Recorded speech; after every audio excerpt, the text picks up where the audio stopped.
Welcome to The Road. This is a weekly podcast of All Saints Lutheran Church. I'm your host, John Pedersen, and I serve as pastor. Each week, we reflect on faith, life, and navigating the road ahead. The language of journey is common when we think about life. It has its joys and challenges along the way, and we all need a little encouragement and guidance at times to keep us going. There's a word in the Bible, asphalia, which means truth, but it's the same root word we use in English for asphalt, if you can believe that. It's a solid surface that makes travel easier and more assured. And so every week we're going to be exploring elements of faith and life that keep us on the road. Faith isn't about living a perfect life. It's about finding our way, getting through rough spots, but seeking out those great vistas too. You can find my weekly message here, but you'll also find special conversations with guests who have insights on things like wellness, parenting, and living with unique purpose. If you appreciate this podcast, remember to subscribe where possible and share it with a friend. Here's this week's message. Well, again, good morning.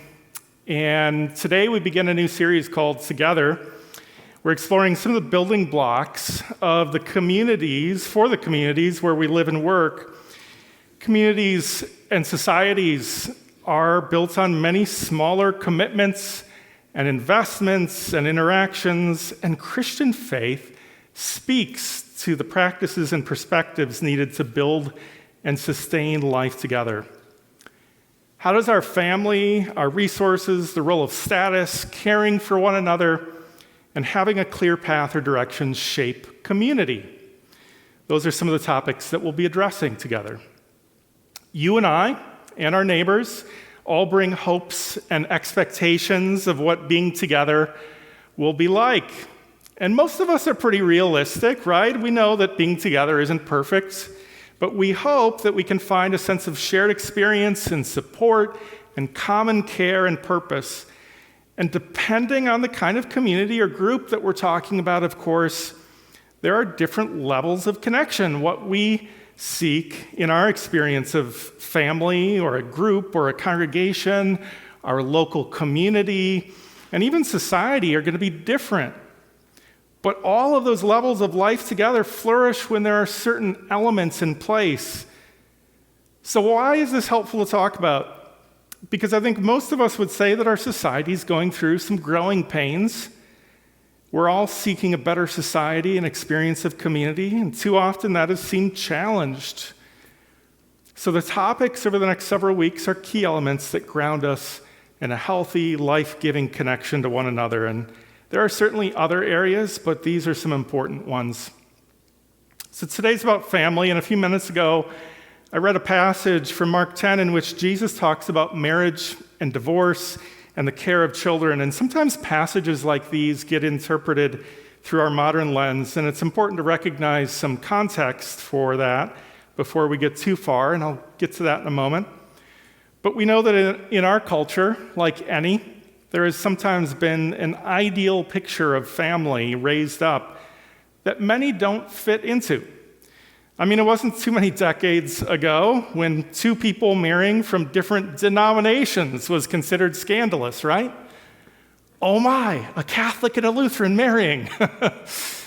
And no doubt there are still cases when family members may not accept a marriage because it doesn't fit some ideal that they still hold on to. Maybe you find yourself seeking to rethink what you were taught was right while expressing your love for someone close to you. Jesus calls us to love our neighbor as ourselves. When we begin our relationships with that filter of love, it gets us to the right general area.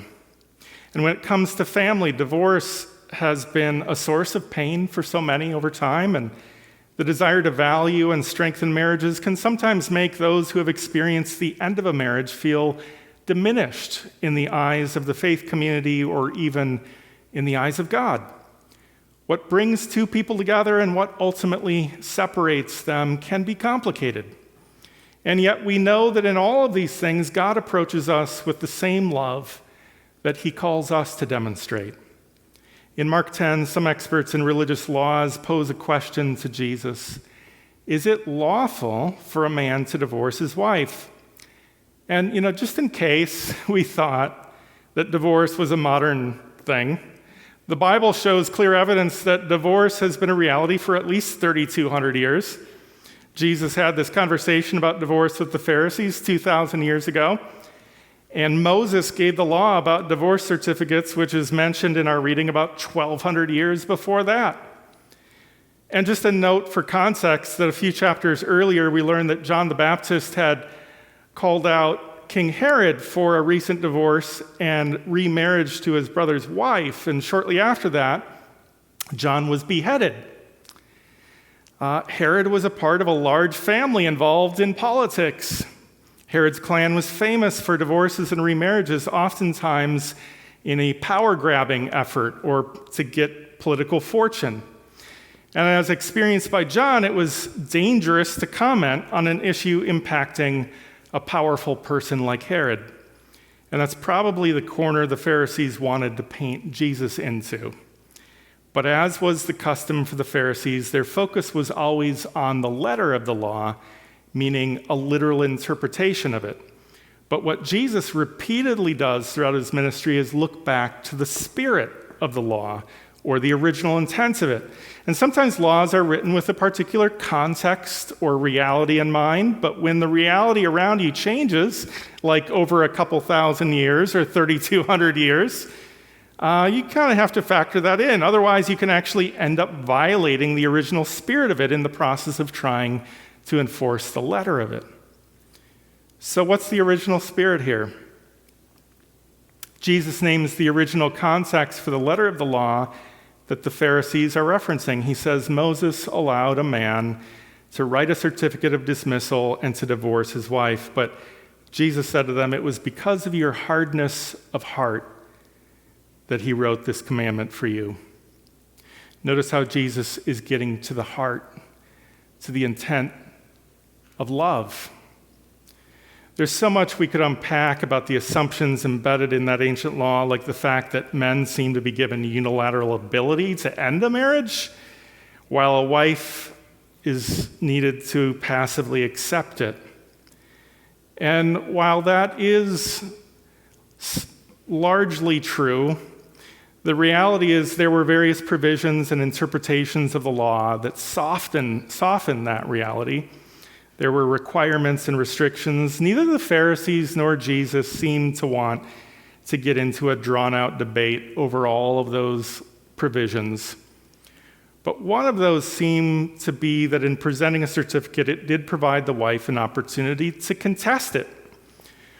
All of this matters, of course, because especially in the ancient world, the economic livelihood of women and children were tied to marriage. And so in all of the comments Jesus makes about divorce and adultery, his point is that to approach marriage as a temporary arrangement of convenience does an injustice to women and children. Jesus is seeking to support the permanence and value of marriage because it's the loving thing to do. Rampant divorce in that society that served the desires and maneuverings of men at the expense of their wives and children. It's no mistake that this passage about divorce ends with Jesus lifting up children and blessing them. Children were the ones among those who were disadvantaged by this approach. More than anything, the point of marriage is to be a permanent, protected place where two people can love each other, trust each other, and weather ups and downs together. Other relationships, as we know, can be more fickle. They come and go. Friends may become offended by a comment or a decision that we make and unfriend us. Marriage is a place where we talk about being faithful to one another in sickness and in health until death parts us. That doesn't mean marriages should excuse things like abuse, however. These are the kinds of experiences that are sometimes used to shame those who've been abused into staying in a marriage. But even though partners can still love each other and want to do what's right for the other person and even forgive that person, that kind of behavior breaks the covenant of marriage and creates an unsafe environment that violates the intent of the marriage. Abuse often continues unless it's confronted. A divorce in cases like that can be the most gracious result for all involved and set boundaries that help the one who abuses to recognize their need for change. That can actually be a form of grace in the long run for that person. Marriage is a place where the need for both grace and expectations need to be balanced to protect both individuals. When we think about family more broadly, sometimes we're referring to connections formed through legal bonds like marriage and adoption. We may be also thinking about people we're related to through biological connections like parents and grandparents. We might think about a very close group of friends or individuals sometimes as family, but they may not have the same kind of lasting bonds or commitments. And if we bring our expectations of family to that kind of group, they may or may not have the same shared understanding, and it might just be more than that group is able to commit to. It might be too much to ask, might weigh on that person or that group a bit much, especially apart from some deeper bond, legal or otherwise. So it's helpful to reflect on the question of family and setting boundaries around that. When two people, regardless of who they are, commit to one another in a bond of marriage, there's no guarantee that it will last, but it's a commitment by those two individuals to share their lives in a more profound way, to seek to work through challenges and disappointments, to begin with trust for one another. That kind of commitment and experience of working with one another in bonds of trust can filter into other relationships. I spend time with couples preparing for weddings, talking about different kinds of families. Some are highly connected. Others allow for greater independence. Some are very stringent about expectations, and others are very flexible. And we tend to bring our personal experiences of family to our relationships, our marriages, without even thinking about them. They may be different from our spouse. In the same way, we sometimes bring our expectations of a high degree of connectedness or flexibility, for that matter, from our family into our experiences of a group, a community, or a workplace. We think everything in every relationship is supposed to feel that way. What is appropriate and what works in the context of a more intimate family setting may not translate to a larger unit of community like an organization or a faith community. I think it's important to recognize our different experiences of family and remember that even our family experiences may not be the same. There's not always one right way. But as Jesus gathered children in the crowd that were being pushed away and blessed them, we're called to approach one another with the same sense of care and acceptance. So how has your experience of family informed your own approach to community? Are there different ways of being together that you've discovered over the years? Join us next week as we continue our series and explore what it means to be together. Amen.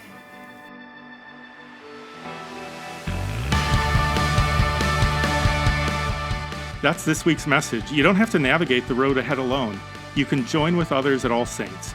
Visit allsaintsmtka.org for more information. Have a great week.